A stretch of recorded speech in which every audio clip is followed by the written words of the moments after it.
안녕하십니까. 2019년 12월 20일 최병국의 팩트 시작하겠습니다. 자, 오늘 아침 조간신문들을 보면 방송에도 물론 나왔습니다만은 임종석 전 대통령 비서실장이 울산시장 선거 공작 거기에 핵심 인물로 등장했고 그런 것들 정황들이 여러 군데 보도가 됐습니다. 우선 날짜는 조금씩 다릅니다만은 조선일보 보도를 보면 10월 11일에 송철호 현 울산시장, 그러니까 그 당시엔 변호사죠, 그냥 민간인. 2017년 10월 11일에 송철호 변호사와 송병기, 이 사람도 민간인이었습니다, 당시에. 그 다음에 정모 씨라는 사람 세 사람이 청와대를 방문합니다. 청와대 방문해서 오전에 뭘 했는지는 잘 모르고 오후에 임종석 당시 대통령 비서실장을 만난 것으로 보도가 되어 있습니다.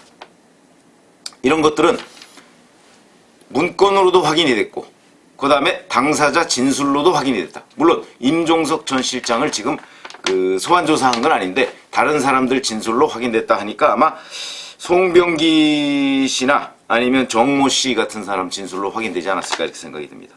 그런데 기억나시죠? 그 바로 이틀 뒤 송병기 씨의 업무 수첩에 보면 문재인 대통령이 자, 울산시장 선거에 다시 출마해달라는 요청에 대한 부담, 그리고 괄호하고 면목 없음, 괄호 닫고, 으로 임 실장이 대신 요청, 이렇게 하는 부분이 적혀 있습니다.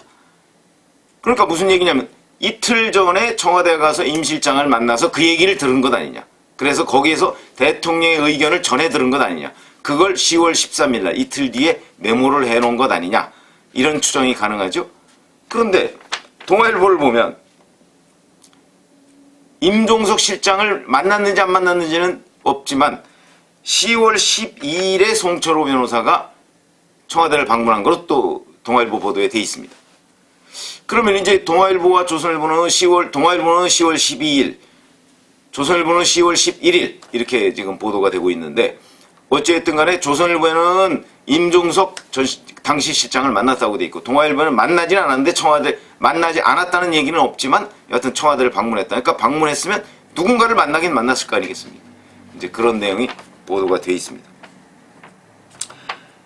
이렇게 돼 있고 그 다음에 중앙일보를 오늘 보면 중앙일보에는 또 임동호 전 더불어민주당 최고위원, 그러니까 송철호 변호사의 경쟁자죠. 경쟁자 얘기가 요 며칠 동안 계속해서 지금 나오고 있는데 이 사람 말이 좀 왔다 갔다 합니다. 그런데 오늘 아침 중앙일보 보도를 보면 2017년 7월쯤에 자기가 이제 워낙 이 여권에 아는 사람들이 많으니까 임종석 대통령 비서실장, 김경수 경남지사, 한병도 정무수석 이런 사람들하고 같이 저녁 자리에서 술자리를 해가면서 이런저런 얘기가 있었다. 뭐하러 출마하느냐 이런 얘기가 있었고 그러나 불출마를 전제로 한 자리 요구는 없었고 본인이 오사카 총영사 자리 같은 것을 요구했다. 이런 식으로 얘기를 하고 있습니다. 그런데 이 중앙일보와 인터뷰한 임동호 전 최고위원의 얘기는 자체 모순을 가지고 있습니다. 우선 첫 번째로 2017년 7월이면요. 지방선거가 1년쯤 남았을 기간입니다. 이때는 본격화되지가 않았기 때문에 이때 자리 얘기가 있었다는 것은 아마도 그거는 이제 그때는 그런 것까지 이렇게 할 상황이 아니고 그냥 일반적인 얘기였을 것이다. 그리고 이 사람 얘기는 계속해서 불출마 얘기는 없었는데 자리는 자기가 요구했다고 하는 거는 그건 앞뒤가 안 맞는 얘기죠. 아니 예를 들어서 자기가 요구했다는 오사카 총영사나 이런 데 가면 당연히 출마를 안 하는 거죠. 모순이죠. 그러면 뭘 우리가 알 수 있느냐? 이 말 자체가 임동호 전 최고위원의 머릿속에서 나온 거다. 쉽게 말해서 거짓말이다. 그럼 왜 이런 거짓말을 했겠는가? 지방선거에 임박해서 이런저런 제안을 했다고 그러면 확실하게 선거법 위반입니다. 그렇죠? 그리고 이제 문제가 됩니다. 선거 공작이.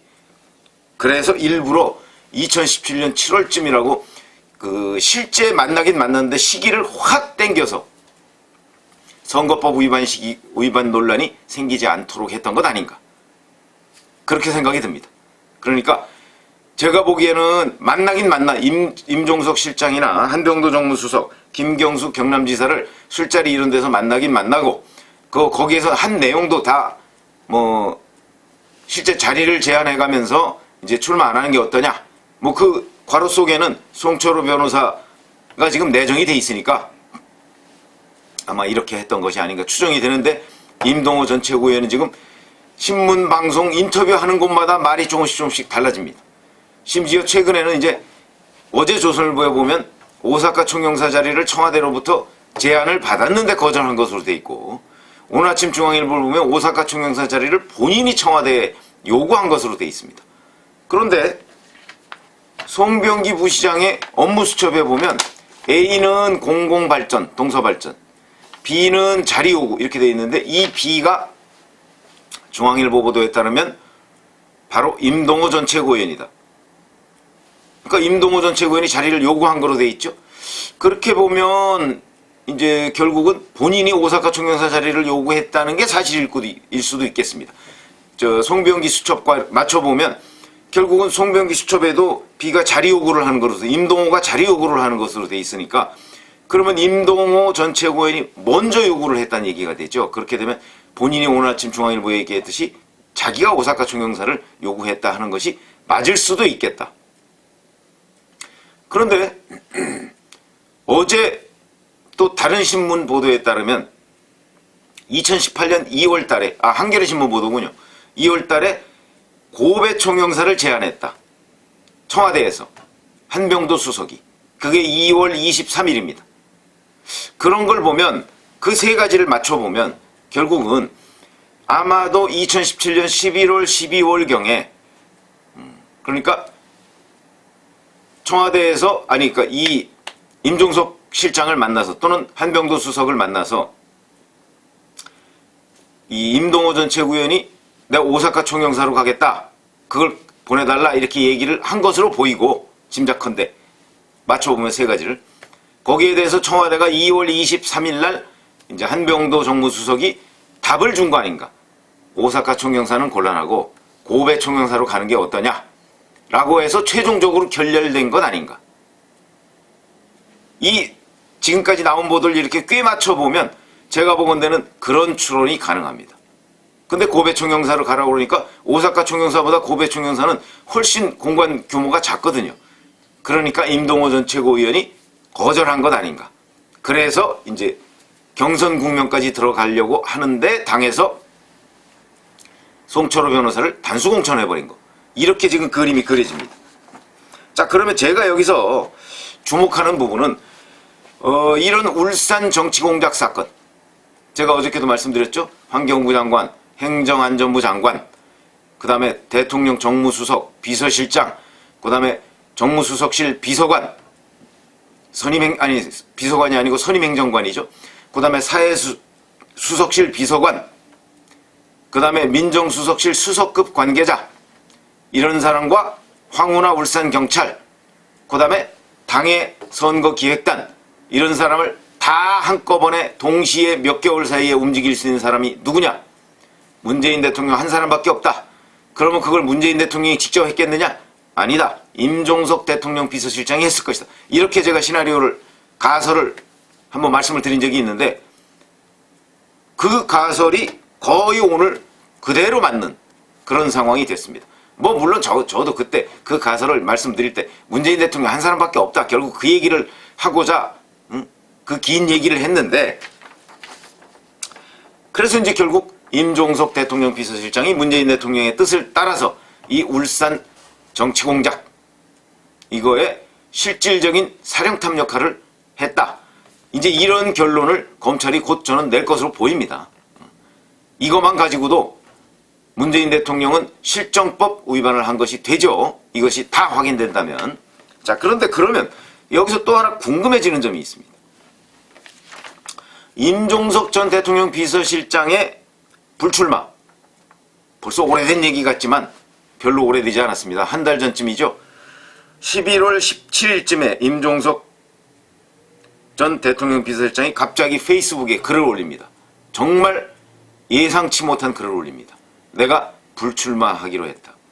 종로에 불출마. 종로에 출마하려고 은평에서 종로에 이사까지 온 사람 아닙니까? 그랬는데 돌연 종로에 불출마하겠다. 그래서 뭐 이것저것 말들이 많았습니다. 저도 뭐 불출마의 진짜 이유가 뭐냐 그랬을 때 저는 당에서 임종석의 불출마를 요구했다 하는 약간 권력 갈등 쪽 말씀을 드렸는데, 뭐 이와 관련해서 뭐 온갖 설들이 많고 거기에 대한 정설은 없습니다. 그러나 저는 지금도 당에서 임종석 실장의 불출마를 요구했다는 그쪽에 무게를 두고 있습니다. 그럼 당은 왜 그러냐? 일종의 권력 갈등이죠. 그러니까 청와대 비서실 출신들이 대거 내년 총선에 공천을 받아서 출마하려고 하는 부분을 견제하려는 세력, 저는 그 세력이 이해찬 대표와 양정철 민주연구원장이라고 저는 취재한 결과는 그렇습니다. 현재까지는 그렇습니다. 뭐 이 부분은 끊임없이 취재를 해야 될 대상이지만, 그리고 여권의 권력 갈등 문제는 사실 기자들이, 특히 현장 기자들이 끊임없이 취재해야 되는 문제지만, 그러나 또 이런 류의 이슈는 확인이 안 되는 또 그런 문제점이 있습니다만, 어찌됐든 간에 끊임없이 취재해야 될 대상인 것은 틀림없다. 그런데 여기서 제가 하나 또 이제 가설을, 지금 이런 상황이 나왔으니까 가설을 세우자면 이겁니다. 혹시 이 울산 정치공작 사건에 대한 수사가 계속해서 진척이 되니까 결국은 임종석 본인한테 표적이 될 것으로 보이니까 미리 선제적으로 불출마를 선언한 것 아닌가. 그렇게 이제 제가 가설을 세우고 살펴본 거죠. 그랬더니 임종석 불출마가 11월 17일 본인의 페이스북에 올렸습니다. 그런데 이 사건, 그러니까 울산 정치공작 사건은 원래 울산지검에서 수사를 하고 있었죠. 그런데 이것이 서울중앙지검에 재배당됩니다. 재배당. 근데 이 재배당되는, 언제 재배당됐는지가 지금 명확하지가 않습니다. 그런데 신문을 찾아보면 이 재배당됐다는 사실이 알려졌다는 게 11월 26일자입니다. 그러면 26일과 17일은 9일의 차이가 있죠. 그런데 26일 날 재배당됐다가 아니고 26일에 재배당됐다는 것이 26일에 알려졌다는 것은 그 전에 재배당됐다는 겁니다. 그러면 이게 연관이 있을 수도 있겠다. 전혀 없다고 할 수는 없겠다. 9일간의 차이가 있죠. 그러면은 임종석 전 대통령 비서실장은 바로 이 문제가 울산지검에서 서울중앙지검으로 재배당되는데, 이 재배당된 이유가 결국은 울산 정치공작 사건을 윤석열 검찰이 제대로 들여다보려고 하기 때문에 그러면 이거는 내 문제인데?